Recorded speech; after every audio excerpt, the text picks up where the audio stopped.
All right, so you wanted to take a deep dive into poker strategy and mindset. Well, we've got some really cool material for you Oh, today. yeah? Yeah, our source material is actually a coaching session between a professional poker player and their coach. Wow, that's pretty amazing I access. know, right? It's like we're flies on the wall. So we get to see, like, what really goes on. Exactly, like how do the best of the best think about the game? Awesome. Yeah, and it's fascinating to see how those fundamental habits and routines, they still matter even at the highest level. For sure. So the coaching session actually starts with just a casual chat about sleep schedule. Casual. Yeah, and one of the players mentions they're trying out this thing called biphasic sleep. Biphasic sleep. Yeah, have you heard of that? I have not. Okay, so it's basically like you split your sleep into two chunks instead of having one long stretch. Huh, interesting. Yeah, so maybe like a nap in the afternoon or something. Makes sense. But what I found really interesting is the contrast between the two players. Yeah, what was that?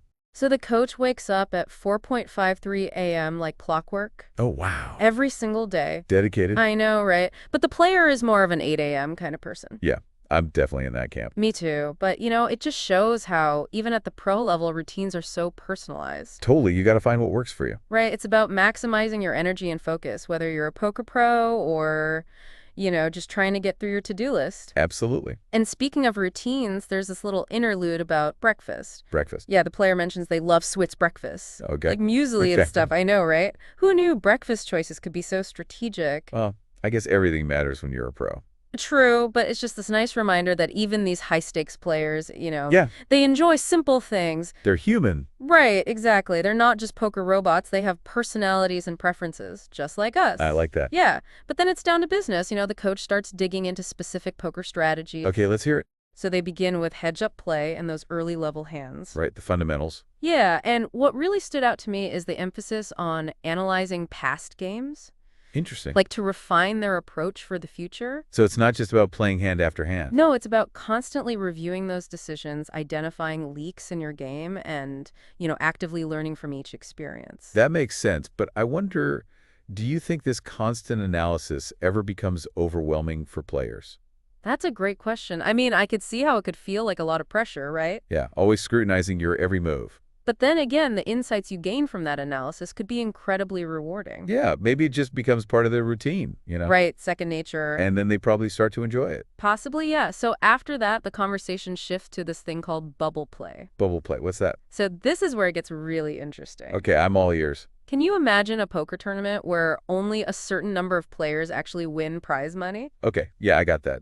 All right, so bubble play happens right before those money spots are decided. Oh, I see. So the pressure is huge. Yeah, because you're right on the edge of winning. Or going home empty-handed. Oof, yeah, that's intense. So it's not just about winning the hand at that point, it's about surviving. And making it to the money. Exactly, and the coach really emphasizes that decision-making during bubble play is so unique and so challenging. I bet. You have to balance playing aggressively enough to secure a win, but also cautiously enough to avoid being knocked out. Right, you can't get too greedy. Exactly, and one common strategy is to play really tight. Tight. Yeah, like waiting for premium hands. Oh, so you're basically exploiting the fear of other players. That's exactly it. Wow, it's like a psychological battle. As much as a strategic one. Totally, and this whole focus on small gains, it really makes you think about how these players balance all these aspects of their life, right? It does. We see this player working on other projects like writing a book. Yeah, and they also talk about their desire for financial success through poker. So it's not just about the love of the game, Right, it's also about that potential for financial security. which makes sense. It's relatable, wanting your passion to be financially sustainable. For sure. That way you can invest more time and energy into what you love. And for this player, achieving financial success would actually fuel their passion to play even more. Interesting. So it's like success breeds more motivation, which leads to more success. Exactly. It's a positive feedback loop. I love it, but it's not all about the player's perspective, right? No, we also get some insights into the coach's philosophy. Yeah, and that could be valuable for anyone in any field. So what kind of coaching style does this pro embody? Well, they seem to really emphasize curiosity-driven learning. Okay. So they encourage the player to focus on the areas where they feel challenged, I like that. right? And to constantly ask questions instead of just giving the player the right answer. Right. They guide them towards finding it themselves. Which makes sense when you're genuinely curious about something you're more engaged and motivated to learn. For sure, it's not about being spoon-fed information. It's about actively seeking it out. And it promotes a growth mindset. where you're not afraid to embrace the unknown. Yeah, I love that because I think we learn best when we're actively engaged, not just passively absorbing information. I totally agree. So it's not about the coach dictating what the player should learn, but rather empowering them to discover their own areas for growth. That's a great way to put it. But even with the best coaching in the world, hard work is still essential, right? Absolutely. Talent and strategy alone aren't enough. You need to put in the hours and consistently apply what you've learned. So it all comes back to that idea of incremental improvement. Small, consistent efforts over time lead to significant progress. It's like that saying, the only way to eat an elephant is one bite at a time. I love that. And in poker, especially during those high-pressure moments like bubble play, mental resilience is just as important as strategic knowledge. Oh, for sure. And we see the player expressing frustration, even fear of making mistakes during this crucial phase. Which is so relatable. Oh, totally. I think anyone who's faced pressure situations, whether it's a big presentation or a crucial moment in a game, can relate to that fear of messing up. Right. So how does the coach address this fear in the player? Their response is brilliant. They reframe what it means to fail. Okay. So instead of viewing finishing just outside the money, like say in fourth or fifth place as a failure, Yeah. they emphasize that consistently reaching those late stages is a sign of progress. That's a powerful mindset shift. Right. Instead of dwelling on a single outcome, you look at the overall performance and you see the growth. It's like saying, hey, you made it to the final table. That's huge. Exactly. Don't let the fact that you didn't win this time overshadow the accomplishment of getting there. And this applies to so many areas of life. Oh, for sure. Whether you're learning a new skill, building a business, or working towards any personal goal, there will be setbacks. Right. But it's how we interpret those setbacks that matters.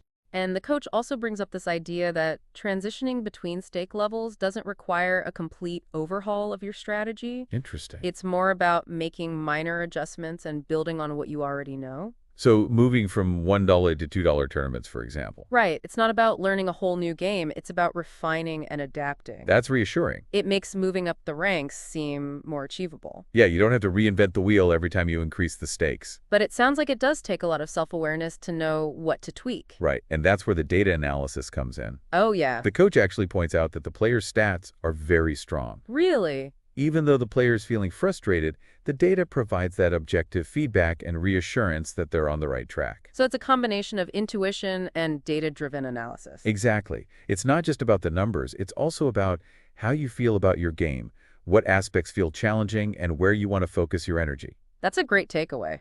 It is. We often get caught up in the pursuit of perfection, For sure. but this coaching session reminds us that even pros experience doubt and frustration. Totally. It's about acknowledging those feelings, but also using data and objective feedback to gain perspective and stay motivated. This deep dive is already giving me so much to think about. Me too. We've covered routines, strategies, mindset, and even a bit about the player's life outside of poker. It's fascinating, right? It is.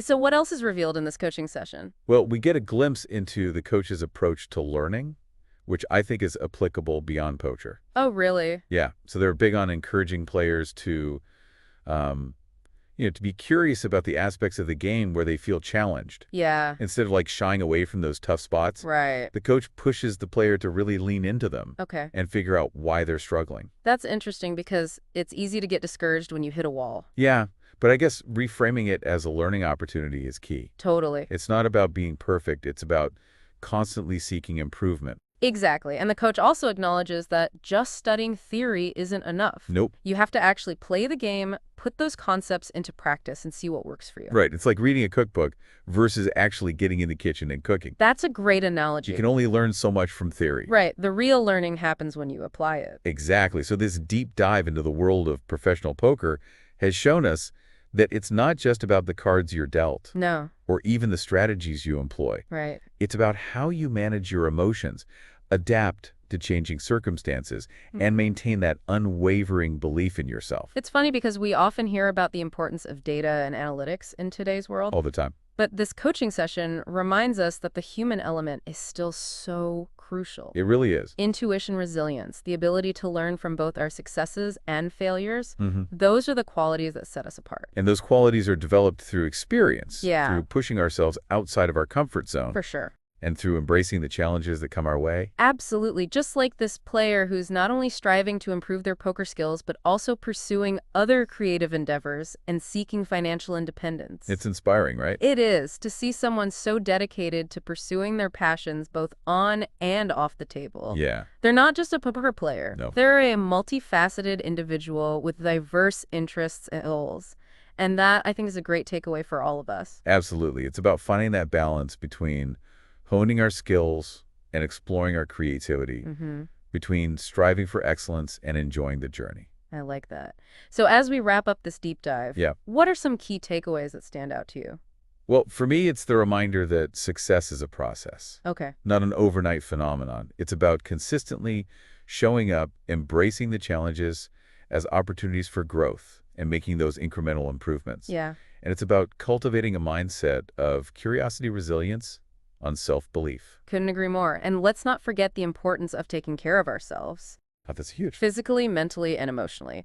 Whether it's prioritizing sleep, finding a routine that works for us, or simply taking time to enjoy the simple things. Yeah, Self-care is essential for success. absolutely. So to all of you listening, Yeah. we hope this deep dive has inspired you to approach your own pursuits with a renewed sense of purpose and a growth mindset. Remember, even the pros are constantly learning, adapting, and striving to be better. And who knows, maybe the next time you're facing a challenge, you'll channel your inner poker pro, Yeah. analyze the situation, make a strategic decision, and come out on top. And if you need a little extra fuel for your journey, well, you know what they say. What's that? Breakfast like a champion. Maybe even try some of that muesli we were talking about earlier. Until next time, keep learning, keep growing, and may all your bets be winning ones. That's a wrap. So they're really big on encouraging players to be curious, about the aspects of the game where they feel challenged. Like instead of shying away from those tough spots, the coach pushes the player to lean into them Okay. and figure out why they're struggling. Yeah, that's interesting because I think it's easy to just get discouraged when you hear wall. For sure. But I guess reframing it as a learning opportunity is key. Yeah, and it's not about being perfect, it's about that constant seeking improvement. Exactly. And the coach also acknowledges that just studying the theory, Yeah, that's not enough. right? You have to actually play the game, put those concepts into practice, and see what works for you. It's like reading a cookbook versus actually cooking. Exactly. You can only learn so much from the theory. Right. The real learning happens when you apply it. So this deep dive into the world of professional poker, Yeah. it's shown us that it's not just about the cards you're dealt, Nope. or even the strategies you employ. It's about so much more. It's about how you manage those emotions, how you adapt to those changing circumstances, and maintain that unwavering belief in yourself. Yep. It's funny because we often hear about the importance of data and analytics in today's world, Yeah, data, data, data. but this coaching session reminds us that the human element is still so crucial. It really is. That intuition resilience, the ability to learn from both our successes and our failures, those are the things that set us apart. Absolutely. And those qualities are developed through experience, Yeah, through pushing ourselves outside of our comfort zones, right. and embracing the challenges that come our way. Yeah, just like this player who's not only striving to improve their poker skills, but also pursuing those other creative endeavors and seeking financial independence. It's inspiring to see someone so dedicated to pursuing their passions both on and off the table. Absolutely. They're not just a poker player. No, they're a well-rounded person. They're a multifaceted individual with diverse interests and goals. And that, I think, is a great takeaway for all of us. It really is. It's about finding that balance between honing our skills and exploring our creativity, Yeah. between striving for excellence and, enjoying the journey along the way. So as we wrap up this deep dive, what are some of those key takeaways that stand out to you? Well, for me, it's the reminder that success is a process. Okay. It's not an overnight phenomenon. Right. It's about consistently showing up, embracing those challenges as opportunities for growth, and making those incremental improvements. And cultivating that mindset of curiosity, resilience, and self-belief. Couldn't agree more. And let's not forget the importance of taking care of ourselves. Right. Physically, mentally, and emotionally. So true. Whether it's prioritizing sleep, finding a routine that works for us, or simply taking time to enjoy the simple things. It all matters. Self-care is not a luxury, it's essential for success. So to all of you listening, we hope this deep dive has inspired you to approach your own pursuits with a renewed sense of purpose and that growth mindset. Remember, even the pros are constantly learning, adapting, and striving to be better. And who knows, maybe the next time you're facing a challenge, you'll channel your inner poker pro. Analyze the situation, make a strategic decision, and come out on top. Yeah, it's So until next time, keep learning, keep growing, and may all your bets be winning ones. That's a wrap for this deep dive into poker strategy and mindset. Thanks for joining us. Yes, FC1A. Did you sleep badly? No, really not. But it's already evening, right? So I've already been up I got up around 8 and it's 5 now.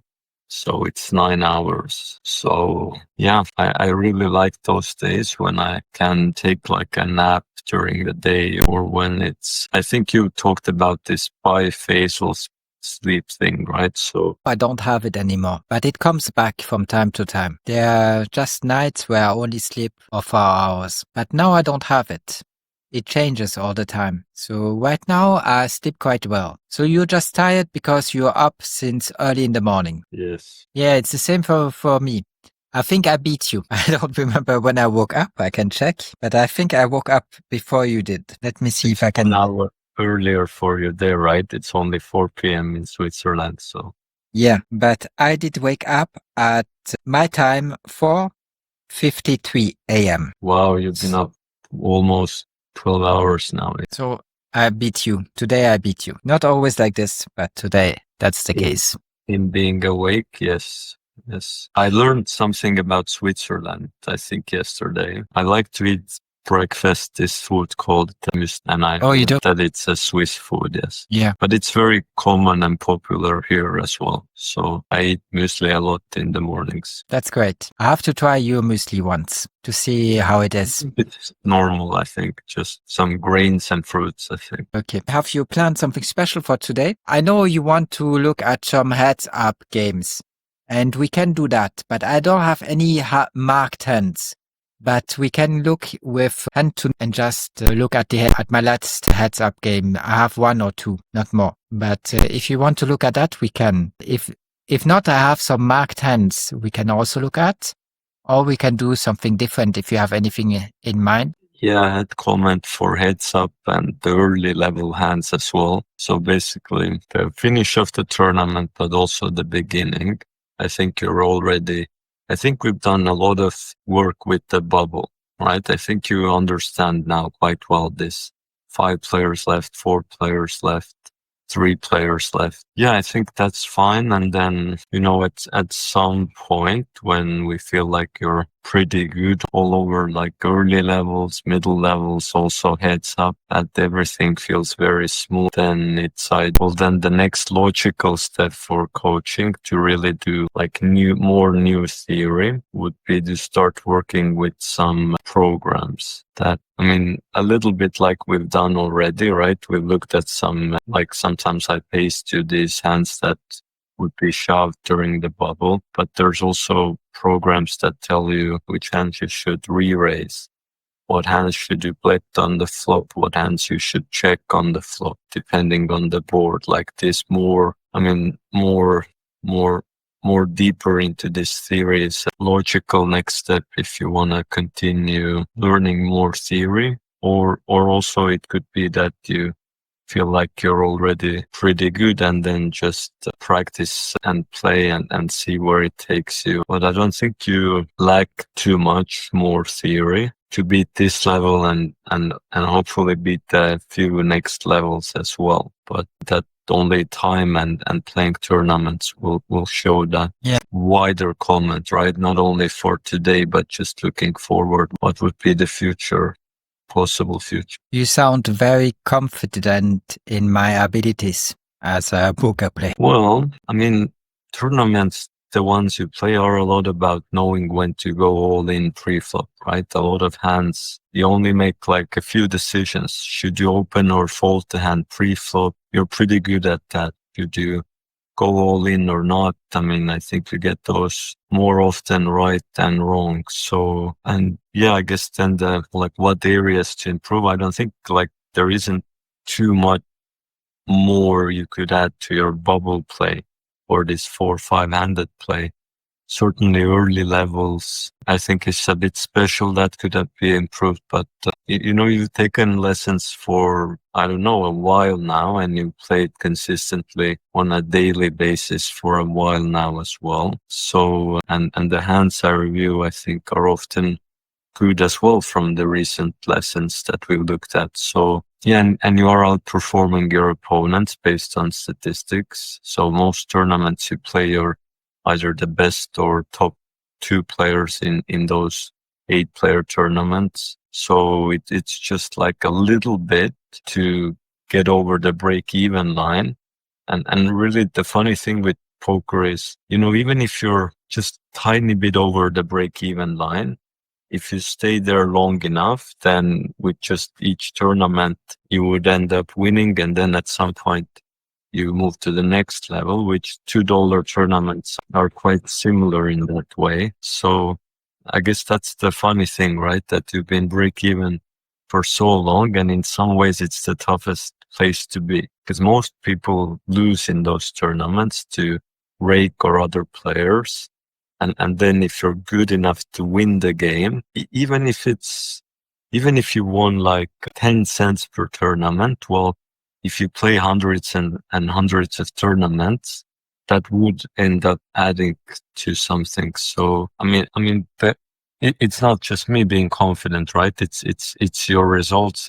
You've done like 90% of it is to not be a losing player in them. It's just that tiny improvement, which could be maybe one hand played differently or another, like limping in heads up, or it could be just one small thing that makes it that you win in these games and can move to next levels. So that basically your results show that you're not very far from beating $1 games. And I don't think $2 or $5 games play much differently. I think if you at some point move to them, you find that it's pretty much the same game.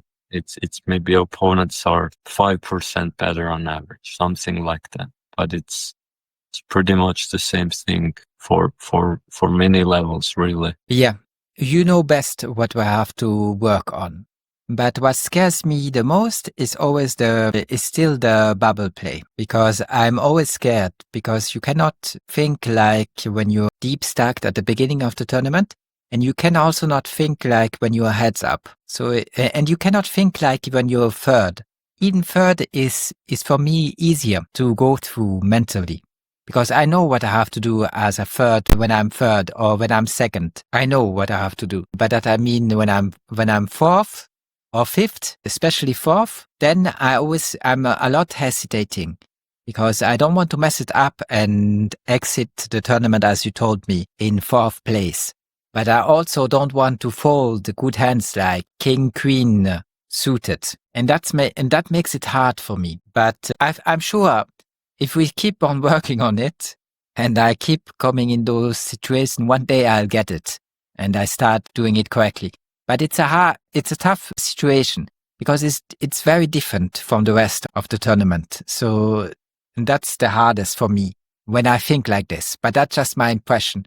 You know better what I have to work on, and we cannot only focus on bubble play. We also have to see like heads up and early positions.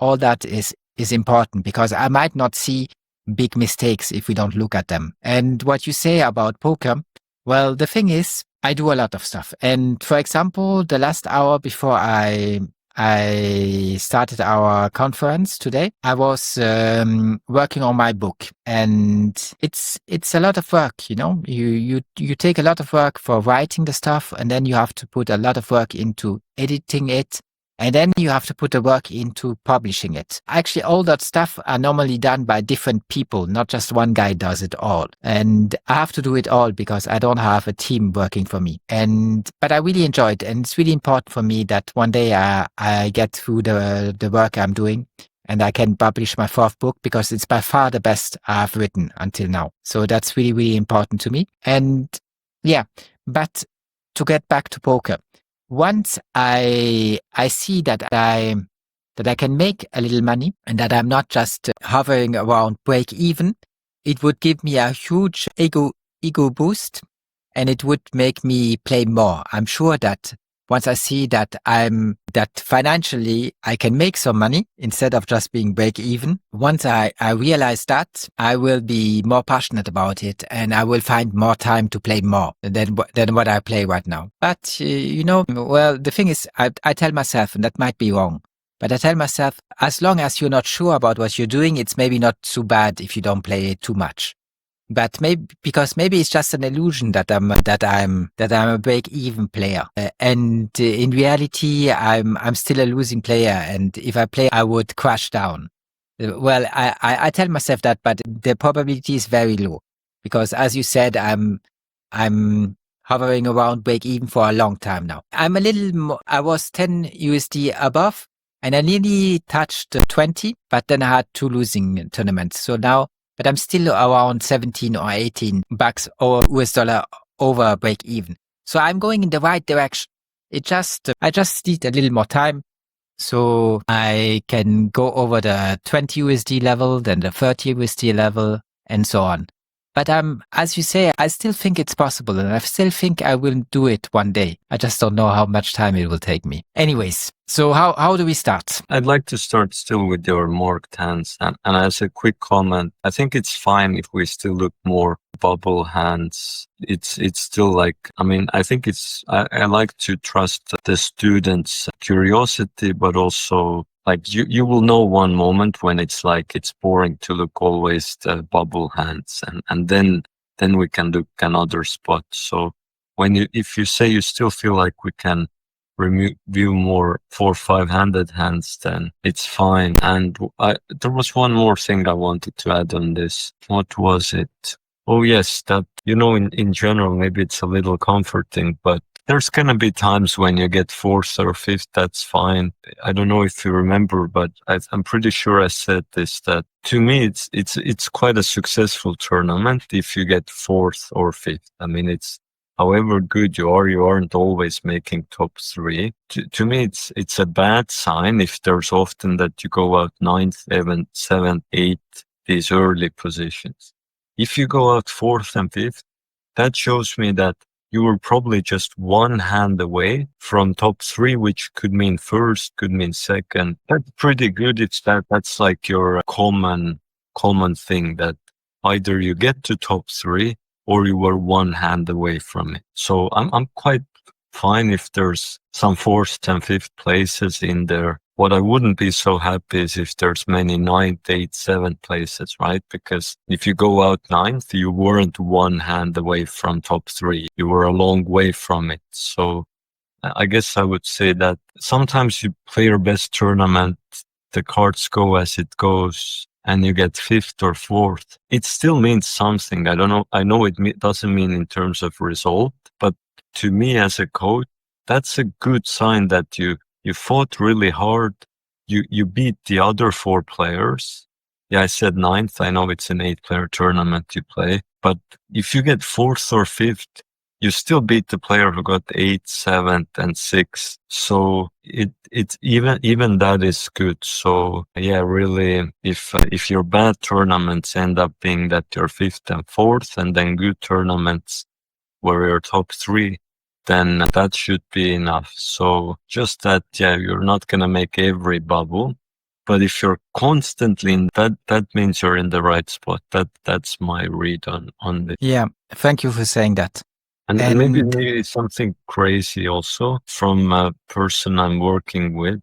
Now, don't get too hopeful with this. I mean, this guy is really the maybe number 1 player in the world in this small sit and go. But I have a poker player I've worked with now in the past few weeks from Belgium, and his average buy-in is $6, right? So it's a little more than this, but that also means he plays some $2, $3. I think he even plays some $1 games, right? Also some $10. Yeah, but I don't get why people vary that much. If he's playing the same thing, if he's playing sit and go, what's the point if doing that? Your result will be more sporadic. How much how you improve, because you might get lucky with the $2 and unlucky with the $6, and that will have an impact on your overall results. So I don't know why they do that. Why they don't stick? Why they don't stick? I do know why, right? Why they don't stick at one level? But I do know why, right? So if you let me tell, then you don't have to wonder about it. So the reason is this guy plays around 30 tables at one time, 20 or 30, and there's not enough games running for one level, right? So if he only played one level, then he could maybe play only 6 or 8 games same time, but he's playing 20 or 30 games same time. So that's why he has to take those from different levels, because otherwise he couldn't play. But doesn't he come into situation where he has to take several important decision on several tables at the same time? And then he doesn't have the time to think it all through? Does that never happen? Yes, obviously he has like about 1.5 seconds per decision. You said 30 tournaments. That's and goes mostly sitting. Yeah, but that's like crazy. 30. Yeah. I mean, if he had 8 already, that would be a lot. But 30 isn't it really overdoing something? Wouldn't he be better off just taking more time and playing at a higher level? No, he would have, yes, but he would have to be a lot higher level, right? So the issue is that there's like gaps in levels, right? So if you played something like $10 and $20 tournaments, then the issue is first, the games are tougher. And secondly, they don't run as often. It takes longer to register and the sit and go to start. So it would really slow down a lot, like these $2, $1 games. They're instantly like all the time running. And he would have to play like $100 sit and goes to make as much as he makes those mini games. And absolutely you're right. He cannot think pretty much anything, right? He's just clicking the next button, but he has enough experience and he's played long enough that he's mostly clicking the right button.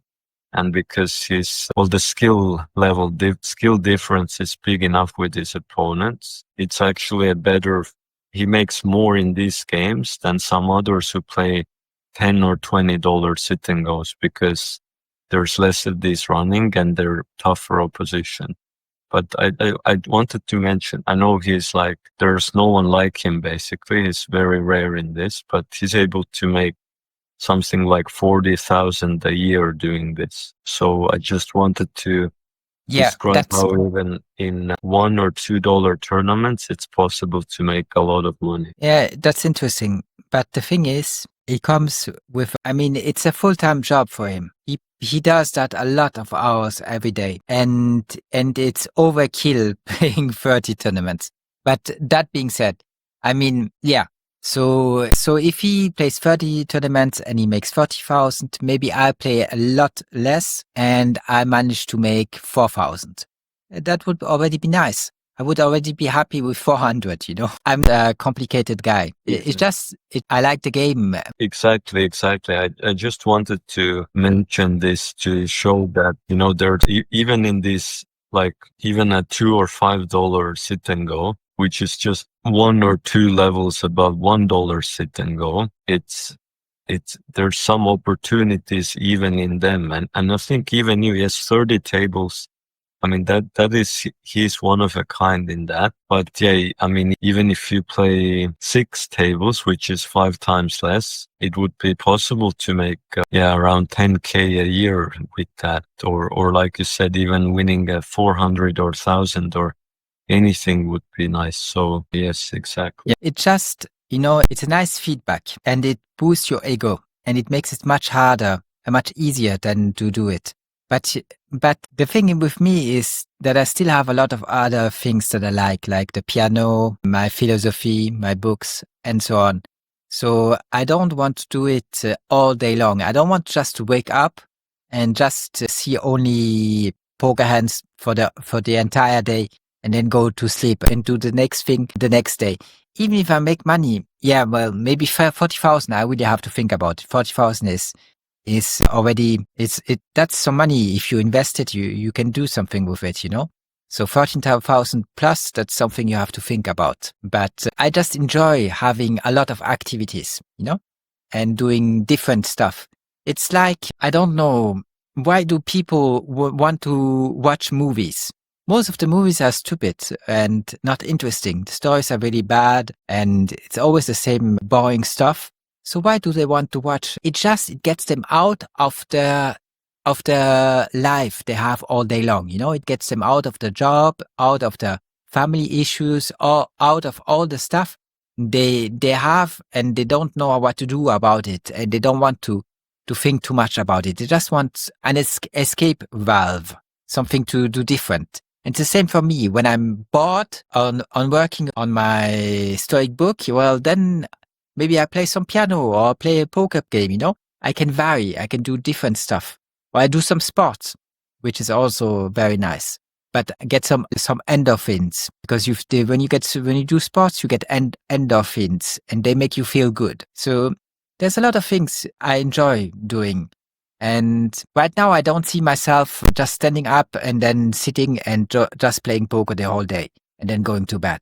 But then again, if it's 40K a year, well, I have to think about it. Anyways. Yeah, I'm like that also, right? So like 10 hours a day every day. So yes. You play 10 hours a day every day? No, he does, right? So yeah. I'm happy if I play like 3 hours, then I'm happy. Yeah, I see. Okay, sounds interesting. Thanks for that talk. Always nice to talk with somebody who has as much knowledge as you do about the subject. Well, thank you. Very kind of you to say that. So, yeah. So this hand, right? So what are your thoughts about it? Well, my thoughts is that I have a Jack and a 10 offsuit, that I'm first to act. So, and Jack 10 offsuit first. I need to see my range. See if I didn't do a mistake. So, actually, you shouldn't look at your range. So why don't you want me to do it? Because this I have very little big blinds left. So I think I should risk it, because I have very little left, and everybody is way ahead of me, and Jack 10 is not too bad. So I think I can take the risk. If I don't do it, then I will have even less big blinds in the future. And well, if nothing good comes, then I'll get blinded out. Or if I'm not blinded out, if you make something with 0.5 big blinds and you double up, then you have 1 big blind, but your chances of making it are still very low. So I think with all the opponents on the table, like 6, if I'm not mistaken, well, I think I have to risk it. So here's the point why you shouldn't look into your range, because this is another normal spot. You have only 2.39 big blinds. That means if you're not all in this hand, you have to be all in next hand. So now the decision is a little different. Now the decision is, am I all in this hand or am I all in next hand, right? So if your normal opening range is a little bit too tight for this situation, because your normal opening range assumes that you're not all in next hand, which in this case you more or less would be. So I also put it in a calculator, and it gives this range, which is in the Google Meet chat, which is a little bit higher than half your hands, but it's very similar to what I described. Basically, if you have an above average hand, you should go all in this hand. And if it's below average, well, then most likely you'll get a better hand next hand. So in a way, it's an easy decision. Do you want to go with Jack 10? Or do you think next hand will be better than Jack 10? So is Jack 10 above average or no? Yeah, I think it's above average. Yeah, it's not, but it is above average. So that's why you should go with this. Exactly. Yeah, but he only says Jack 9 offsuit, so not Jack 8. So I couldn't go much lower than Jack 10. I can do Jack 9 offsuit, but I cannot go much lower than that. Yes. You could go any ace. You could go a lot of different kings and queens. You could also go some suited 10s, and there's many things. But yeah, if you go Jack 8 and so on, then, it's not so great, and it's getting close to that average and if that's the case, you're better off waiting for the next hand. But you had Jack 10. I think you did go all in this hand. So I think you played it well. This hand, right? So okay, yeah, and big blind should call any hand there, which he did, right? So can you go back and explain me why he should call any hand there? Click back before he called here. Yes. Well, he only has to add 1.39 big blinds, and even with a really crappy hand, he has at least 30% chance of winning. So if he has not something totally bad, he should take the risk because inside the pot is already 4.79 big blinds, and that's a lot for him. So he makes 4.79. It's a 3.4 to 1. So he makes three times 4 more if he wins. And he has 30% chance of winning at least, even with the worst hand. So I think it's worth it, but I cannot explain exactly why. Oh, you explained it quite well. So essentially, for every 3.4 times he loses, he has to win it once, right? That's a bit of a weird way of saying it, because how do you lose 3.4 times? But even if he loses it 3 times in a row and 4th time he wins, he would make a profit over average. So he only needs to win it even less than 25%. So, yes, if you have aces and he has 7-2 off, he should fold. But you see his 8-7 had 34%. So even if he had seen your hand, the correct play would have been a call. Because the way it was, he will lose it twice and win it once with these percentages, right? So it's fine. He loses 1.39 twice. And then 3rd time he wins this pot of 4 point something. So actually he did the right play there. And unfortunately, it was one of those times you didn't win this hand, but both players played it well. Okay, great. But I think it's why I said this thing is you could be the guy in the big blind. And now you know next time that you should call here everything, right? So yeah, not sure that I would have done it. So that player, either he knows quite a lot about poker, he just got lucky by doing the right thing. You're right. Could be either or. So yeah. Okay, now I have ace-10 offsuit. Yeah, again, I wouldn't look into your pre-flop range because we're similar spot. Now this time it's a little better because actually you don't have to go next hand all in, but if you don't go next hand, then you have to go hand after that, right? So you have to go all in this hand, next hand, or the 3rd hand. So yeah, that's because there's the big blind and the small blind. Yeah, when big gets to you, you have to go all in, right? So you have possibly 2 more hands to see if you fold this one. Do you think the next 2 hands on average will be as nice as ace-10? No. I don't think so either. So again, it's right if you go all in here. Yeah, and actually you added some chips. You won an extra big blind here. So that's something, right? So yeah, but basically what to learn here is that's how I think in these spots, when you're very short and you know that you cannot survive the big blind anymore, then I'm asking myself, how many hands do I have left? In this case, it was 2 more hands after this. And then asking myself, is it likely one of those 2 hands will be better? Or is it likely that this is the best hand before the next 2, like better hand than the next 2 would be? Which, yeah, another correct play, this one. Okay, thank you. So let's see the next hand. Ace flag. Yeah, this hand definitely. And here's actually the issue already, which is if you fold, do you know how many big blinds you have the next hand? Do you have the same amount or? No, I have a little less. Yes, so the ante is 0.15. So you see, if you folded the next 4 hands, you would lose 0.6 big blinds. And that actually matters because if you're doubling up, then if you have less than a big blind, then you're not going to double up to the whole pot. You're only going to get like a small fraction of it. So I think the main concept is really you try not to get less than 1 big blind. And if you're less than that, then you shouldn't want to wait I know it seems like you could see the next hand in cutoff and then middle position and early position, but really there's a lot of urgency for all in here. So even if you had Jack 10, I would still go all in because even though the next, like maybe this 2 hands from this will be better, but then you wouldn't have 0.72. You might only have 0.4 or something. And so you calculated the ante, and I think you did 0.9 divided by 6. Is that correct? You could do this way, which would give you 0.15. Actually, I did a different way. So you hit very top of the table. It says hand to know 3 player. It says poker stars 100 to 100.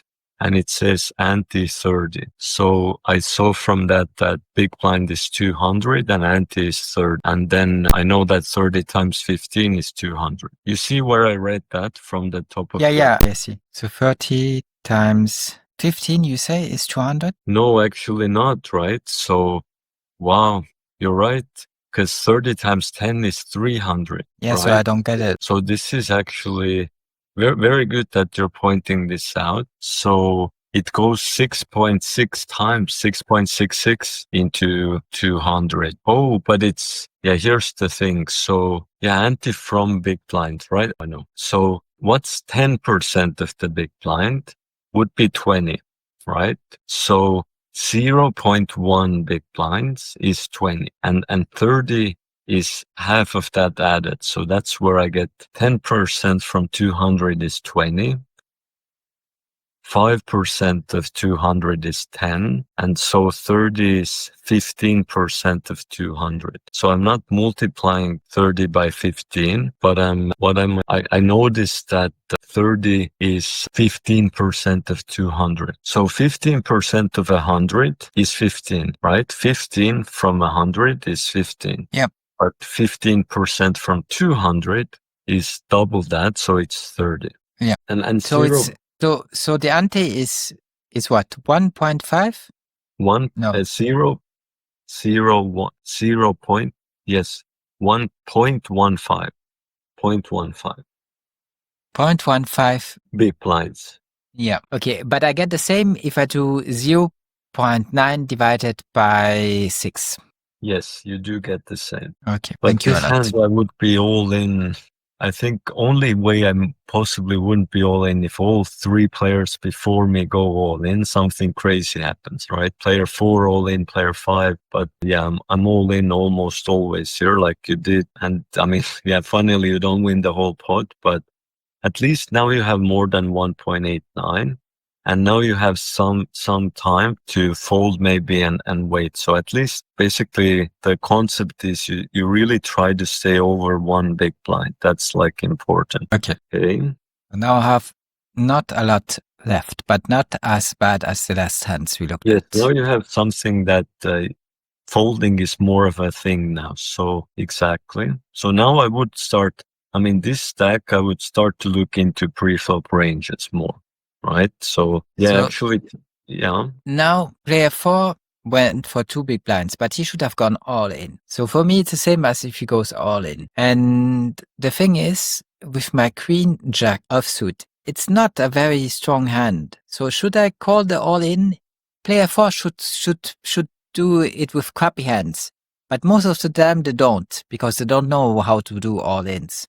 So most of the times they have quite a good hand when they do their all in. So should I still risk it with queen jack offsuit? I'm not sure that I should. I think it's maybe better to fold. What do you think? This is quite close because even if you're 50-50 against player 4, well, there's extra in the pot, right? You can also, you're not only negotiating for what you and player 4 have, but there's also the big blind and the ante. How much are big blind and antes as total? I don't know. Is the pot not 4.4 with the 0.9 and the 2 big blinds and the 1 big blind? Is it not that? Yeah, but I'm not asking that. I'm asking what's in the pot from big blind and the ante. From big blind. From big blind, there is 1.5. And from the antes, 0.9. Yeah, only the big blind is 1 and antes is 0.9. So 1.9. But why don't you calculate the small blind? Because if you go all in, you're also going all in for your small blind. So that will be part of your all in then. Okay. What I'm trying to describe on this is you and player 4 will both go all in for around 3.5 big blinds, right? So if there was just you and player 4, both go all in for 3.5, what would be the total pot if there was only his 3.5 and your 3.5? Would be 7. Would be 7. Excellent. But you see now, because of the antes and the big blind, it's actually 8.9 instead of 7, right? Yep. So really why I'm describing this is, even if you're 50-50 against player 4, well, there is like a bonus there in the pot, right? There's the big blind and that's gonna, I mean, that's different, right? So if it was just you and player 4 and both putting in their 3.5, you could say, well, my queen jack is mostly not a favorite, right? Player 4 can have a pair, can have an ace, can have a king. So just to gamble against player 4, that seems a little bit silly. But now if you also add in that you're not only gambling with player 4, but you could also win the blind and the ante, that makes it a little more enticing. So actually, I think this is a tough spot. So you're saying that against player 4, I have 50%, and a 50% bet is not a good bet, because a lot of times I will lose. But because of the big blind and the ante, I have a little more than 50% chance of winning. That's what you're telling me. That's a very, very beautiful summary. I was saying something that, but first think about this a little bit. How confident are you that you actually do have 50% against player 4? Because you said it yourself. People are hesitant, right? People are hesitant with their last chips. So how confident are you that you actually have 50? Because if you have less than that, then it's, well, then it's worse, right? And I think it's very... The thing is, I'm not sure. Look, with my queen is quite high and jack is quite high, So I have 2 chances of making something decent. Now, what could he have? He could have ace 2 offsuit. So how good is queen jack against ace 2? I don't know. Yeah, it has a little more than 40%. I'll give you the exact number, but it's not too bad, right? So one moment, let's see the calculator. My guess is something like 44%. Let's see how close am I. And yeah, I was spot on. So around 44%. Well, then I'm not too confident that I actually have 50% chance. Yes, but here's the thing. Because of the blinds and antes, it's fine if you're a little bit less than that, right? Because you're risking 3. Because here's another detail, right? If you and him go all in, the pot will be 8.9. Let me double check to make sure of that. Well, he's not folding. He already put 2 big blinds on the table. I know, but this is... Yeah, so I imagine he's all in, so his 1.56 is in it also. That makes the pot very close to 6. And then to match that, you have to put in 3 more. So the pot would be around 9 if both of you are all in. And you would have to put in 3 to win 9. That sounds good. What it actually means is you're fine if you win it only 33% of the time. Good.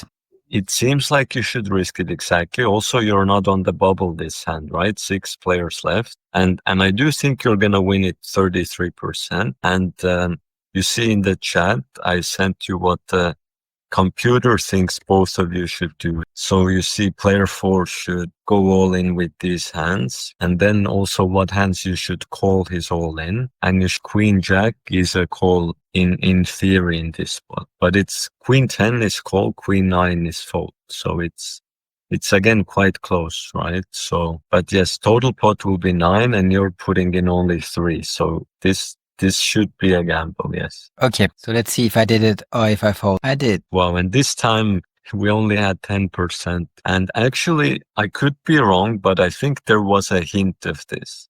So if you go back to when he raised, here's my theory. So he could have gone all in.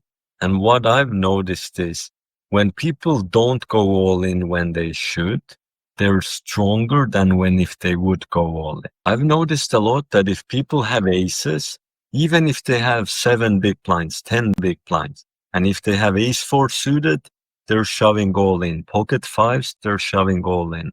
Suddenly they have aces, and they don't want to make it so scary, and now they're only min raising. So actually, the small hint for me in this, and you have more experience in $1 tournaments than I do recently, right? I played $1 tournaments 10 years ago, but I have coaching experience. But here's the to me, it scares me that he didn't go all in. And that makes me more worried that he might have something very nice, like he had. So, but this is something you have to, I guess we could look into your database if there's a difference, if people mean raise, if they have less than 10 big blinds, or if they go all in. We'll do that next time, actually, if you want to. We can see if my hint is based by your statistics. Yes, to me, this is a hint in a way that he didn't go all in, but raised 2 big blinds. Yeah. Okay, Norman, but you remember that you told me that it is a gamble, that I should have risked it. So now, because you saw his screens, you change your mind. That's not how it goes normally in poker. You have to make your mind up before you see the other guy's hand. Once you see it, it's too easy. That is fair. I'm just kidding. I'm just making fun. I understand what you say. That is fair. Actually, I thought about it too. I also think what you think. I also think that when they put only 2 on the table, they want to hide the strength of the hand. I also think that. But the thing is, it really depends on the guy. Because maybe he's the kind of guy who never does an all-in, and he always just mini raises. Because he just doesn't know how to do all-ins. So it also matters how he behaved until now. And I don't remember. But if not, yes. If not, when they go for like 2 big blinds, mostly, not always, but mostly, they want to hide the strength of the hand. Yes, I agree with that, Norman. So here's the thing. It obviously depends on the guy. What do you do if you don't know the guy? Then you take whatever is more likely. So what do you think is more likely? That this guy always min raises if he has 3.5 big blinds? Or it's more likely that he would usually go all in, but he's doing this for some tricky reason? That's a good question. It is more likely that he normally goes all in and that he's just hiding his hand. That's more likely, in my opinion. And that based on that extra bit, you could make a case for a fold then. But that would be that would be exceptional if you could make that play during the game. So yes. Yeah, well, if not, I wouldn't show that hand. If I was sure that I had to go all in, then I was hesitating once because Queen Jack isn't the strongest, and then also because of the behavior of player 4. Both of those things make me hesitate. So I wanted to show you the hand. Yeah, that's actually a big problem. Let's say half the time he has still like a normal hand there, ace 5 or king 10 or something. Well, those times we have 40% or 44%. They're not amazing times. But now let's say the other half, he has aces, kings, queens, and now we have just 10%, if even that, right? So that would be actually a big difference if we're really afraid that he's doing this for tricky reasons and has a super strong hand. That would be very crucial information then. Yeah. Right? But I think if I would have folded that hand, you would have told me that it was a bad decision. Unless I could have explained why I did it. Because of the 2 big blind, because of the min raise. But I think if not, you would have told me that it was a bad decision. Yes, you're really strict with me today, right? So I guess... No, Norman. I just like to talk it over, If I just listen to you and I don't say anything, it's hard for me to learn. But if I try to be engaged and say stuff like this, even if it's stupid, at least I'm engaged and I'm asking myself what is happening, because I don't want to zone out, I don't want to stop thinking about the game and think about something else. I want to be concentrated on what I'm doing right now. And by having a discussion with you and going over the different possibilities or your comments and so on, it keeps me engaged. And that's the important thing, It's just a trick for me to stay engaged and not zone out. Because if you have somebody talking about abstract things, then your brain normally wants to think about something else, about something more pleasant. And then you zone out and you don't listen anymore to what people are teaching you. So just being able to talk with you and have something interactive keeps me in the moment. Makes sense. I think I'm the same way. Yes. So actually, I've written it as a note. So don't take it personal. It's a bad lesson if I don't ask question. Yes. For me, that's a bad lesson because it means I'm very tired and it's very hard for me to be engaged.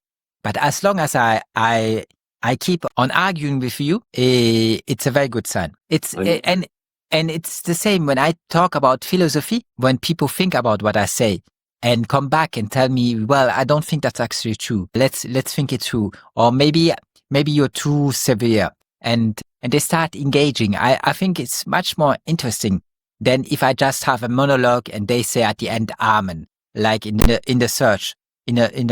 church. That's a little boring, and most people zone out. Most people, when the priest talks and nobody has the right to say anything, they just zone out. They don't even listen to what he says. Exactly. So I took a note that if I explain something, that the student should explain it with their own words.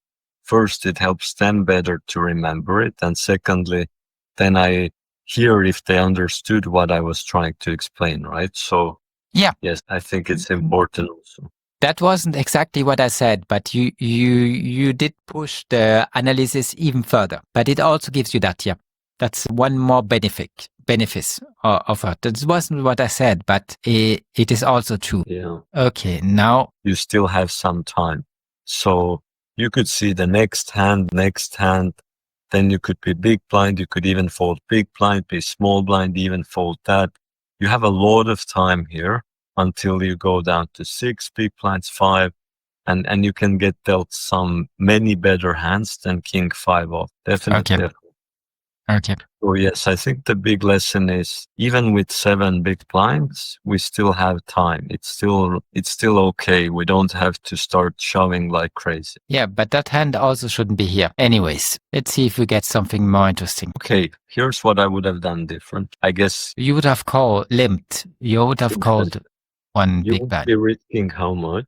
0.5. And how much is in the pot? 3.55. Okay.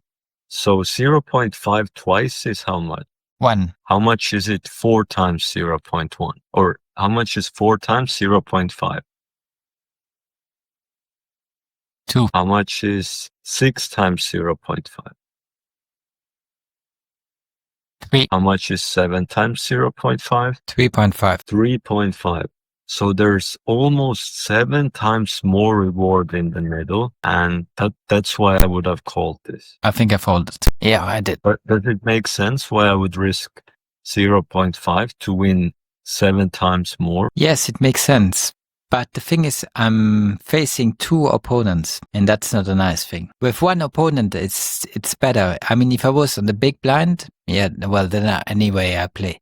But yeah, just 7 times more. Okay, yeah, I think I can win it more than once every 8 time. Once every would be break even. Yeah, but hopefully you win more. Yeah, I think I can win it more than once every 8 times. So yeah, with Queen 9. But I have more comfort for you. I know you have 2 opponents, and I know you're small blind, which means you're out of position. Is your hand better than big blinds on average? Yeah. That's good news, right? Even though you have 2 opponents, you have a stronger hand than one of them most of the time. And against player 4, do you think your Queen 9, I know it's probably worse, but is it a lot worse than what player 4 had? You think so? I maybe not a lot, but I don't think he would play Queen 9. What is he? He is the small blind. So I don't think player 4 is hijack. Yeah, sorry. A hijack. Yeah. So Queen 9, yeah, he doesn't play Queen 9. He plays Queen 10. So yes. You're looking at the raising grain. He didn't raise, he only limped. Which is stronger play, a raise or a limp? Yeah, I agree. A raise is a stronger play. Could he have something like a6 too? Could he play a6? Maybe, but look, he only has 8 big blinds left. So why take the risk with a6? Let's say a6 suited. He could. I agree. He could. Yes, I could. Even a6 offsuit, I think he could. Yeah. Okay. Which is better, a6 or Queen 9? a6 is better, but can you win 1 in 8 times against a6? Yes, I can. For sure you can, yes. So he can have nice hands, don't get me wrong. He can have King 10, Ace 10, maybe he even has Ace King. but your queen 9 has some chances. But you made the right play because this board you would have lost. But you see his hand, he had a very crappy hand. You actually had the best hand out of all three, right? Yeah, I did. Which brings me to a new thing, which now you can criticize me again because now I see their hand and now I give a new advice, right? But let's say I've seen player 4 limp once queen 9 or 8-9, right? Let's say I've seen this happen once that he limps 8-9. The next time he limps, will I think he's strong or weak? What is? You will think he's weak. I think he's weak. And then next time, if you got into a similar spot like this one, what could I even do pre-flop? I could even go all in, yes. So if I've already seen that he limps so weak hands, then I could see myself going all in over his limp. But you have to be careful with that because maybe he limps a6, he calls all in, and then it's a problem. But if he has 8-9, well, then he also limps 7-6 suited, also limps maybe even queen 8 or 10-8, or there's many crappy hands like 8-9. So that's when I would start going all in, yes, if I've seen something like this, okay? Yeah, I like this fold. I know that you're also getting good odds. You're risking 1 to win how much? I would say 7.5. 5. But what will player 1 do very likely? You would very likely put one big blind on the table. So then it would be how much in the pot? Nearly 9. Right, 8.55. Why would I still fold my 8-3? Because 8-3 is really crappy, and it's not queen 9, right? It's very crappy, exactly. And you're facing 1, 2, 3 opponents, which is also not nice. 3 is more than 2, right? 2 opponents isn't nice. 3 is even less nice, exactly. So this fold I would have done also. Ace-9 offsuit. Here's what I would do differently, because you will likely go 3 big blinds, I think. I'm again on the hijack. Yes. So Ace-9 offsuit is a hand I should play. So I think I went for 2 big blinds. I like it. Very nice. I like 2. And 3, I'm fine with 3 if you have 60, 70, 80 big blinds. Even then I would go 2.5 or 2, but I'm at least fine going 3. But if you have 24 big blinds, 3 is just a lot.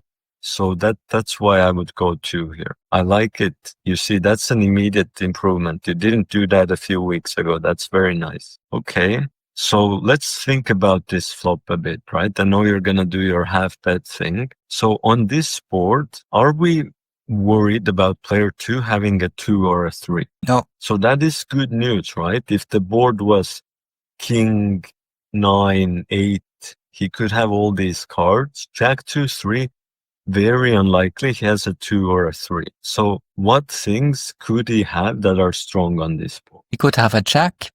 And he could have 2 hearts. He could have 2 hearts. Now, good thing is you have 1 heart, right? So he can't have the 9 of hearts. So that's called a blocker. It makes it a little tougher for him to have 2 hearts because you hold one of the hearts. He could also have a pocket pair. That's one thing you didn't mention, right? If he has 6s, do you think his 6s are quite happy with this flop? Yeah, I think so too, right? So if he has a jack, he's very happy. If he has a pocket pair, he's also quite happy. And if he has 2 hearts, he's happy. That seems a lot, but a lot of hands miss this board. If he had just king 10, if he had ace, and not an ace 10, ace 7, ace 6, if he had one king queen even, these hands don't like this flop very often unless they have hearts. So there's some good and bad news here. Now here's a key thing to think about. If he has, let's say, king 10, who will most likely win this spot? I would most likely win. You would most likely win. If he has something like queen 9, who will most likely win this pot? I should still most likely. Let's say he has a weaker ace, ace 8, ace 7, ace 6, ace 5. Who most likely wins this pot? I will. Now, all these hands that I said could be hands that fold if you bet. But you see, you could most of the time win this spot against those crappy hands even without betting. Now, it's nice to fold out king queen, because why is it nice? If you bet and he folds king queen, what's nice about it? That he won't make his king or queen. Right, that he won't have a chance to hit a king or a queen.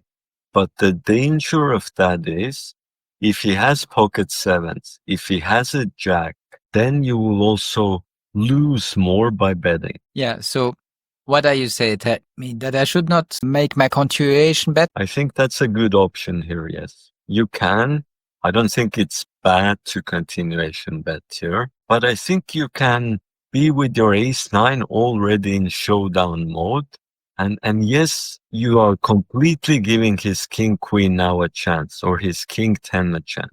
But what you're also doing is minimizing any possible loss you could have against the jack, against the flush draw, against pocket sevens, pocket sixes, pocket fives, pocket eight. Yeah, but do you still think he has pocket sevens and he's not betting? You still thinks he has jack and he's not betting? Do you still think he has a flush? I think it's possible. I don't think it's a guarantee, right? But I think it's still possible he has sevens and he's being cautious with it, that he has a jack and he wants to see what you're gonna do. You see he raised, so does it look like he had it or not? Yeah, it does look so even though he checked, he possibly had a good hand there. So, and I agree with your fold after the raise. So, but yes, I would say your hand was strong enough to check there. I know it seems weird in a way, but there were chances for your ace-9 to win it even without betting. It had the chance that if it goes check, check all the way, that your ace-9 is turned over and is stronger than his ace-7, stronger than his king-10. So yeah, but these are tricky, right? These are these post-flop hands. I think it takes some practice, right? And part of the practice is this kind of discussion. So the first thing is, I look at a flop and I'm asking myself, what are the dangers and what hands are we beating? And we're beating hands like king-10, hands like ace-7, and the dangers are hands like pocket sevens, a jack, a flush draw, exactly. Okay. All right. Great, Norman. Would you like to look at one more hand, or do we call it a day? Are you sick of me already? No, but we had a long lesson. We made now 1 hour and 18 minutes. Right, So I can look at a couple more hands if you like, but if you want to call it a day, we can also stop here. Yeah, I think we can do, well, let's look at next one and see if it's a longer hand then finish our next one, or possibly look a few more. Okay, great. You have a lot of energy and enthusiasm. So I was tired, like I said, but I always feel extra energy burst when it's close to finish somehow. Yeah, that's great. That's a nice thing you have. I really appreciate it. So I don't know why that hand is in. Let's not talk about this one. Yeah. So here I have King Jack suited, which is quite a good hand, but I have two players, one who went all in, the other one who called. So I don't like facing two players with my King Jack suited. So that's why I folded, but I don't know. If you called here, roughly how big will be the pot? Roughly, doesn't have to be exact. Around 18. Okay, and if you call, how many big blinds will you have left? If I call, how many big blinds will I have left? So that was my answer. 18 if I call. The pot will be 18. How much chips will you have in your stack? I would have around 20. It would be quite close to how much already in the pot, right? Yeah. So it would be a big pot, and what I'm implying is the pot would be steering towards an all-in situation, right? If there's a jack on the flop, someone bets any bet, it's quite likely all the chips would be going all in, right? So what I'm implying with this is, even though right now it's just 4 point something, after you call pre-flop, next moment you could be all in on the flop. This is a big decision, right? This is a big all in, but it's still almost 5 big blinds. One player already called it. There's a lot of players also on the table, right? Player 8, player 2. So, and you would be out of position in small blind. And I think there's good chances someone holds an ace.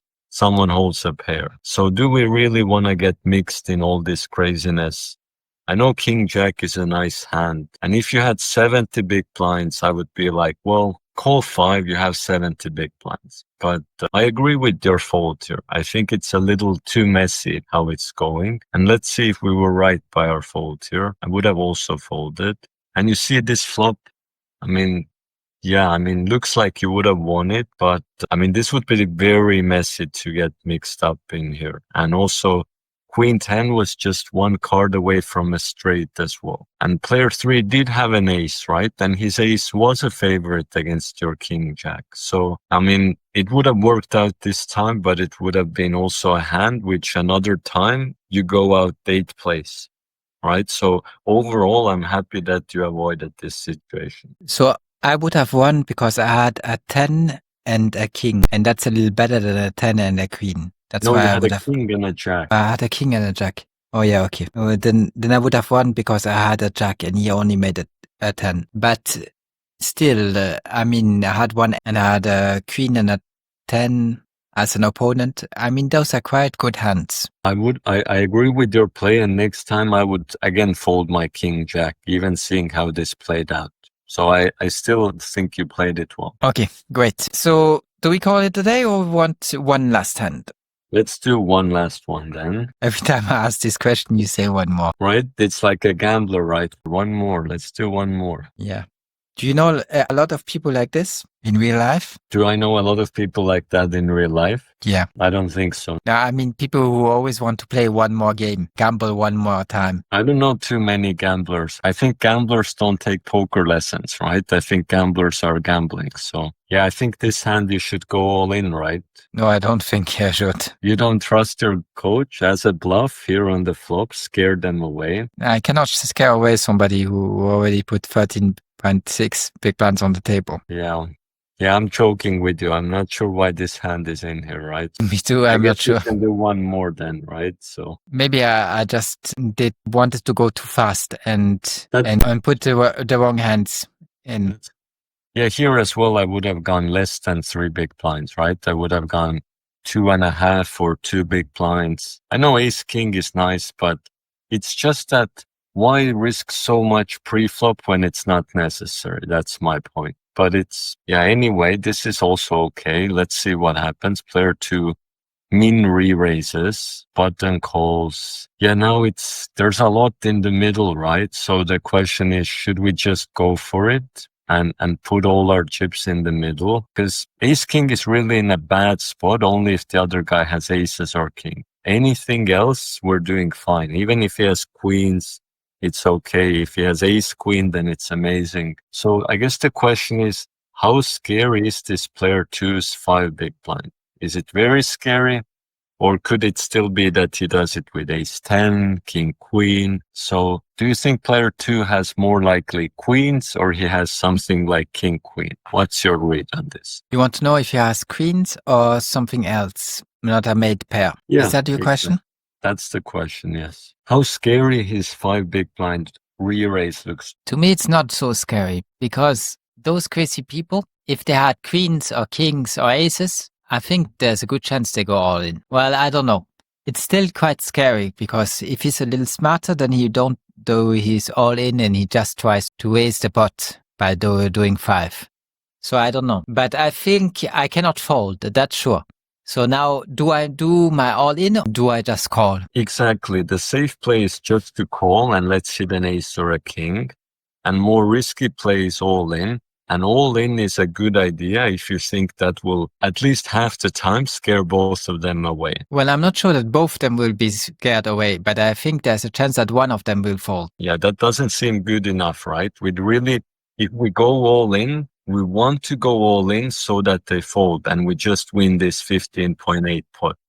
But if they're not folding very often, then we're better off not gambling in this spot. So I don't remember if I went all in or not. What do you think? Did I go all in or not? You know me good since you look at my hands every week. No, I'm not sure on this, but... It's hard for you to know what player 2 or player 4 does, but you should know what I do since you analyze my hands every week. So did I do my all-in or did I just call? I think you went all in. Okay, let's see if you're right, Norman. No, you lost. So I was prudent. And now I check. He checks. You have a jack. What do I do? Bluffing against two people? I don't think it's a good idea. So I check again. Do you agree? I agree. Okay, and here fold. Well, it was marvelous talking to you. I really enjoyed it. Thanks a lot for all the time and all the hard work. Let me stop the screen share. Did you go for a walk with your dog today? Many times already, yes. Many times. He's a lucky dog. I think I go 1, 2, 3, 4, 5, sometimes 6 times a day. But you don't go for a long walk in that case. Once for sure long, sometimes twice long, but the other 4 ones are like maybe 15 minutes or like less than that. Yeah. How was the weather? Was it raining or snowing at your place? There's snow on the ground. Wasn't snowing, but it's cold. I think it's maybe -5, something like that. Okay. It's maybe colder even, no? Let me see. Well, yeah, it says -6 right now. So yeah, something like that. Yeah, I have to go high up into in the mountains if I want to see some snow and have that kind of temperature. But where I am, it's not that cold. I think it's more cold in Estonia than in Switzerland. Unless you go very high up in the mountains, then you will have some cold. But if not, no. Anyways, Norman. Do you know the highest mountain in Estonia, how high it is? I don't think it's that high. From sea level, it's 300 meters. That's really not high. I know. But it's, well, we're a flat country close to sea level. So there's no skiing? There is, because winter, but now mountain skiing, we have cross-country skiing. Yeah, the flat skiing where you walk. Yeah, I know. My cousin did that a lot. He liked that. But he has a chalet in Davos. So he often does that. Anyways, let's call it a day. And I see you next week. Thanks a lot, Norman. It was awesome seeing you. Yes, same. All the best to you. See you. Bye. Bye-bye.